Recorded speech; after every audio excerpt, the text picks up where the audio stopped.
What a way to start my day with this amazing Malabar coffee. But what's so special about this? This coffee is sold and marketed by the East India Company. Does the name ring any bells? It is the same name that you've heard in numerous Bollywood patriotic movies, referring to a villain-like organization. It is the same name that you've talked about in various history chapters, and it is the same name that we are going to talk about today. Does the East India Company still exist? How did it all start?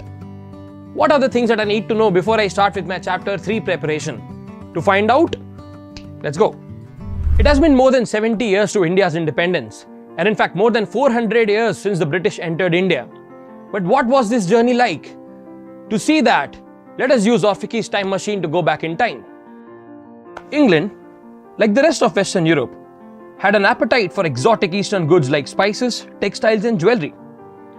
The English East India Company was incorporated by the Royal Charter on December 31, 1600 and went on to act as a part trade organization, part nation state and reap vast profits from the overseas trade with India, China, Persia and Indonesia for more than 2 centuries. Its business flooded England with affordable tea, cotton textiles and spices, and richly rewarded its London investors with returns as high as 30%. At its peak, it was one of the largest corporations of its kind, and its domination on the world looked something like this. What is also amazing about this chapter is its style of narration. Usually, there are 2 types of narration. Indirect narration is when we report what the characters speak, something that you see in novels. Whereas direct narration is when the characters are seen expressing for themselves, say with the help of word bubbles. Word bubbles as a concept is as old as from 2nd century.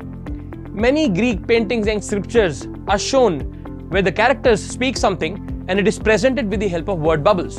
In fact, in 18th century, word bubbles were one of the most crucial influencers in the media. Word bubbles became really popular in 18th century in the political movement of American Revolution. It was used by cartoonists like James Gilgray, who is referred as the father of political cartoon. With the passage of time in 20th century, word bubble became the heart of comics, and it found its use in comic books like Tarzan and the Adventures of Tintin. Let us have a look at some of the key concepts of word bubbles. A word bubble is usually formed with an oval-shaped structure and its tail pointing towards the speaker. It can also be formed without a tail, which means that the speaker is outside the frame of view, or probably a speaker is unknown, say for example someone from the crowd. A thought bubble is used when the person has not actually said something but is probably thinking about it. It can also be used in cases where we are not referring to humans. For example, characters like Snoopy and Garfield are often seen having a conversation using thought bubbles. There are various other kinds of bubbles as well. For example, a squared bubble, which means that the speaker does not belong to the scene. It is an equivalent of voice-overs in movies. We also find various other structured like scream bubbles. It is used when the characters are angry. Or colorful bubbles, which are used to communicate the emotion of the character. For example, a red bubble would mean that the character is angry, or a green bubble would mean that the character is envious. Many new words were coined in this time. It all started with a satirical article by the name Let's Get Down to Grolixies, published in 1964 by Sir Mort Walker. He built upon this idea and later came up with a book called the Lexicon of Comicana. This book has many words and expressions that can be used in comics with respect to the word bubbles. And as a good English student, I won't miss an opportunity to learn new words. Here are the words that were talked about in the Lexicon of Comicana. Let's have a look. First word, edgetrons. Edgetrons are the wriggly lines drawn around a shaking structure, like the one in this comic.